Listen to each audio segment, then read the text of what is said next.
লাগতেছে খালা, কষ্ট লাগতেছে আমার। যারা আমি রাজরানী করে বা আমার মাথায় তুলে রাখতে চাইলাম, সে আজকে কলঙ্কের কালি গায়ে লাগে মরে যেতে চাইতেছে। খালা আমি আর মরতে দেবো না খালা, কোনোভাবে মরতে দেবো না। ওর যত ভুল ত্রুটি যা আছে সবকিছু মাফ করে দিয়ে রাজরানী করে আমার বাড়িতে নিয়ে যাবো।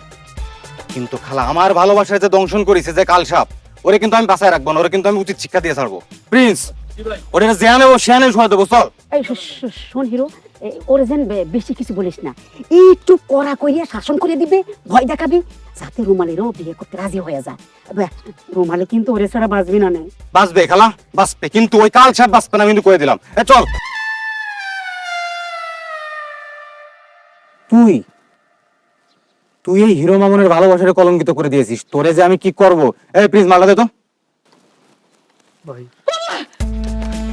ভাই গুলি কিন্তু একটাই আছে। আরে ওর জন্য একটাই যথেষ্ট।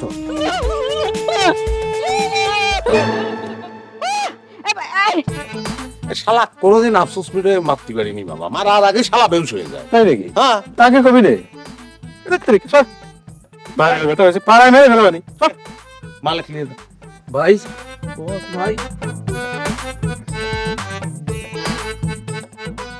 ঘোড়া রান্না নিয়ে যাবি।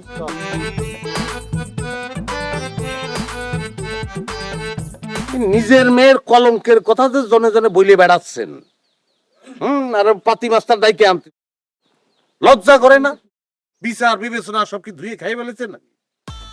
তুমি আমার মেয়ে যে সর্বনাশ করেছো, তাতে বিবেক বিবেচনা সব ইন্নালিল্লাহ হয়ে গেছে। বুঝলাম, তো তাই বলে এইসব এই পাতি মাস্টার ডাইকে আনলেন? হ্যাঁ, আর যে ঘটনার কথা রসায় বলে বেড়াচ্ছেন, সেই ঘটনা যদি সত্যি হয় তাহলে তার জন্য কি আমি একলা দায়ী? আপনার মেয়ে দায়ী না? হ্যাঁ, তো তারে মারার জন্য গুন্ডা রাখতেছেন না কেন? কেন তারা নাচতে যাবো কিসের জন্য? সে তো আর তোমার অস্বীকার করতেছে না, তুমি তারে পেটে নামায়া এখন অস্বীকার করতেছো। তাহলে মামলা হচ্ছে এই স্বীকার আর অস্বীকারের। হ্যাঁ, তো সেই মামলা মিটানোর জন্যই আইছি, বুঝছেন? এ রুমালি, না, তুমি আমার মেয়ের কাছে যাবি না। রে বাবা রে, যার টাকান বন্ধ করেন তিনি। আপনার মেয়ের যে ক্ষতি তা তো আমি করেই ফেলেছি, আর তার কাছে গেলি কি না গেলি কি, সরেন দেরি। এই খান ভাই খাড়াই গেছেন কেন? ও আটকান আমার মেয়ের বাইরে খাড়াবে। আরে মরারে আর কি মারবে? যে ঘটনা ঘটেছে, তোমার মাইয়ে কি এখনো বেঁচে আছে? হ্যাঁ, চুপচাপ থাকো, খালি দেখো কি হয়। আর আমার ভাগ্নে অত অবিবেচক না, সে যেটা করবে রে ন্যায্য কাজটাই করবে, তাই না বাবু? আমার পেটের সরল না।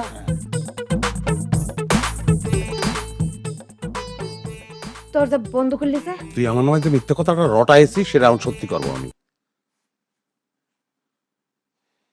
মুন্ডায় কষছে।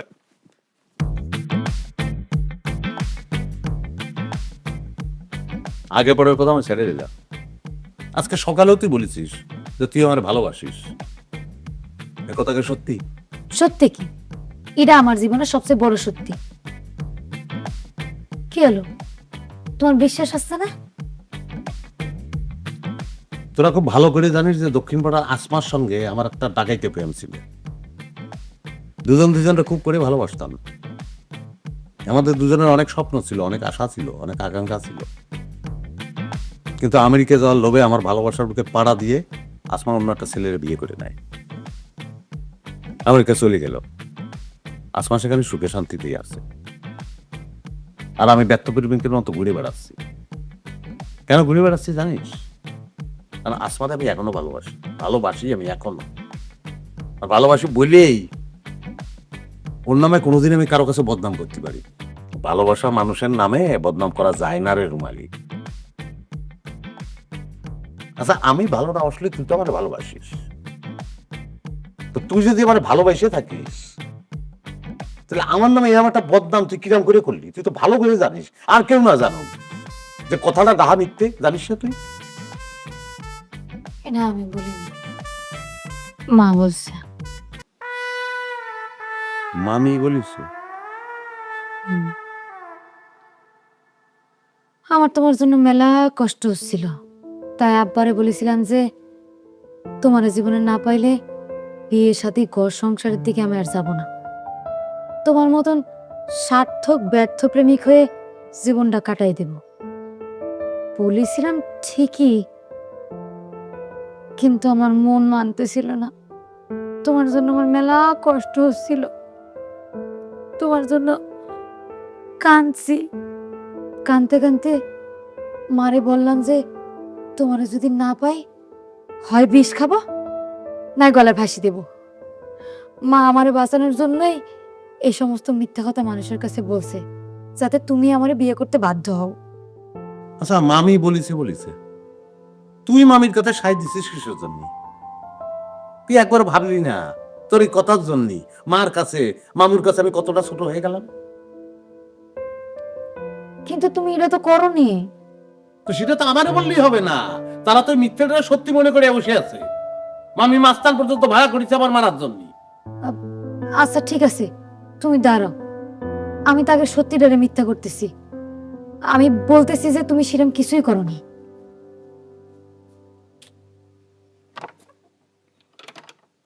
এই কি গেট খুললে না কেন?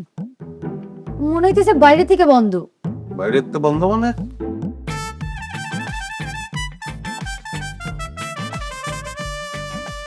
বাইরে তো দরজা বন্ধ করেছে কিনা? আমি আমি বন্ধ করেছি।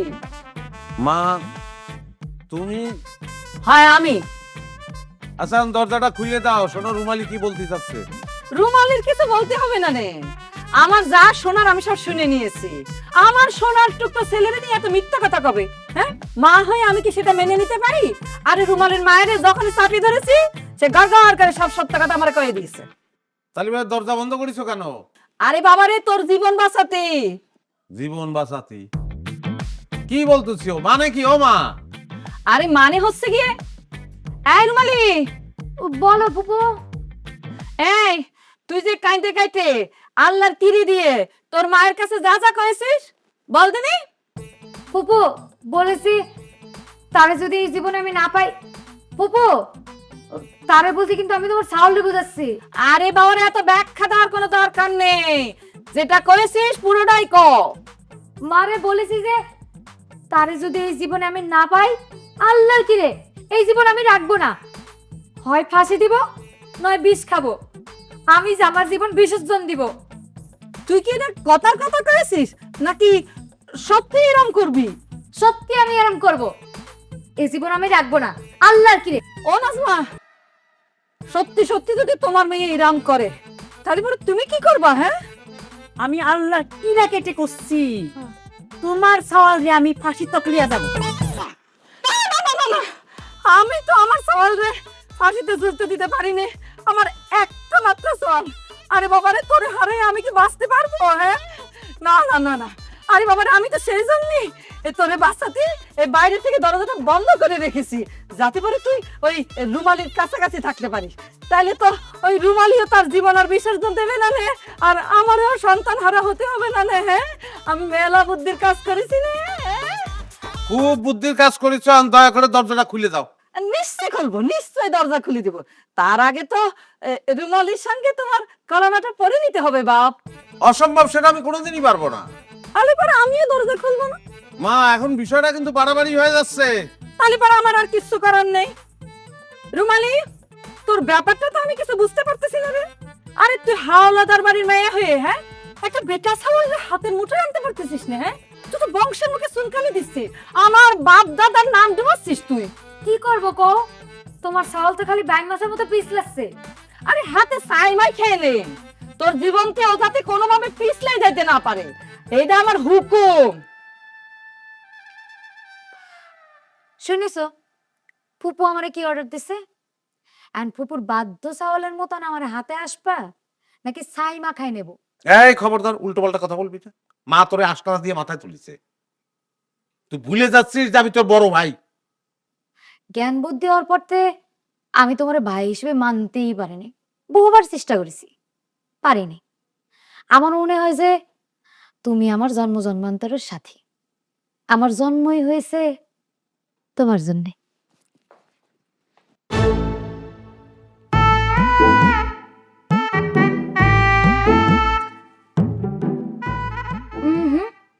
হাত নামাচ্ছ কিসের জন্য?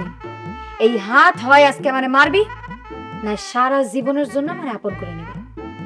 তা যখন একবার আমারে করছো, তখন তো আর তোমার ছাড়তেছি না।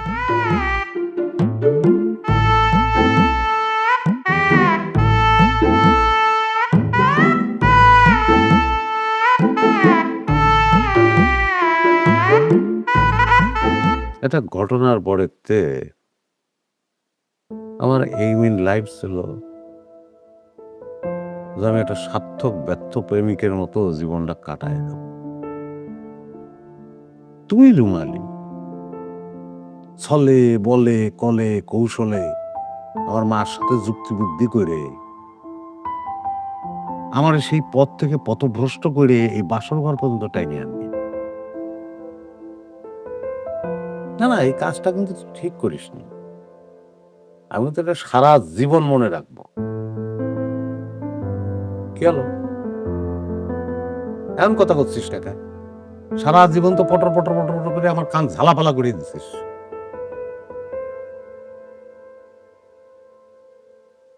দেখি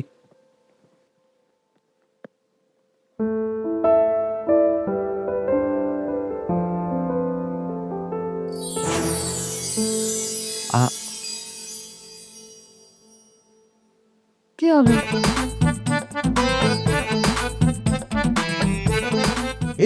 তুই তো মেলা সুন্দর রে। আচ্ছা, আগে কিসের জন্য আমার চোখে পড়েনি কখনো? শোন, আমি তো ধন্য হয়েছি বুঝেছি। না না, সত্যি এরকম ধন্য হয়েছি। ভাগ্যিস মুখের তো পুরো আসমা বের হয়ে যায়নি।